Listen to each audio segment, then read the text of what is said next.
Bonjour, bienvenue dans cette nouvelle vidéo. Merci de vous abonner, c'est gratuit. Il suffit simplement de cliquer sur le logo qui apparaît en bas à droite de votre écran. Aujourd'hui, on va parler de l'idolâtrie. Et pour cela, je vais utiliser plusieurs références. Une dans la paracha Mishpatim et une autre dans la paracha Kitissa. Dans la paracha Mishpatim, on est dans la période où Moshe, monte sur la montagne pour montrer Dieu à la face d'Israël. C'est-à-dire, Dieu va se révéler au peuple. Mais comme le peuple prend peur, finalement, c'est Moïse qui devra parler seul à seul avec Dieu. Et Dieu va lui donner des lois, des obligations.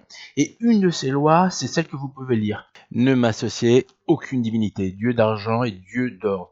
N'en faites point pour votre usage. Sous-entendu qu'il y a deux lois en une seule. La première, c'est que Dieu est invisible, c'est-à-dire qu'aux yeux des humains, on ne sait pas à quoi il ressemble et on ne doit pas essayer de le savoir.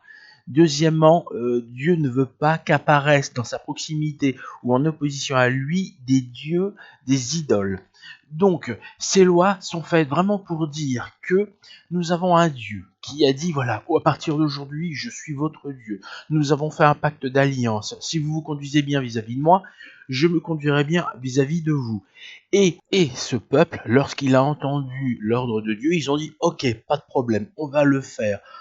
Dieu, tu seras notre Dieu et nous n'aurons pas d'autre Dieu. Donc ils ont promis.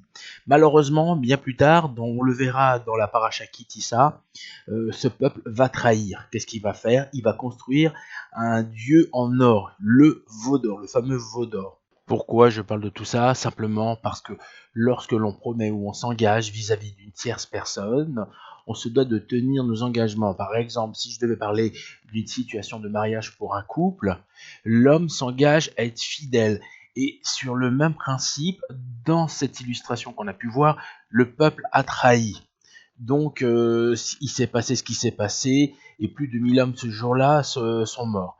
Mais pourquoi je fais aussi cette paracha? Simplement parce que de nombreux ordres ont été donnés. Donc, il est dit qu'on n'a pas le droit de tuer, on n'a pas le droit de voler, on doit honorer son père et sa mère, etc., etc.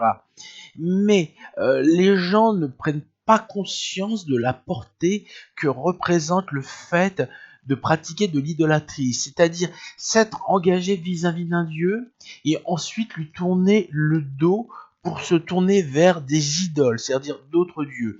Donc, certes, les autres fautes sont graves, mais les gens ne sauront jamais à quel point le fait de tourner le dos à Dieu pour aller vers d'autres idoles est une des choses les pires qui soient vis-à-vis de Dieu.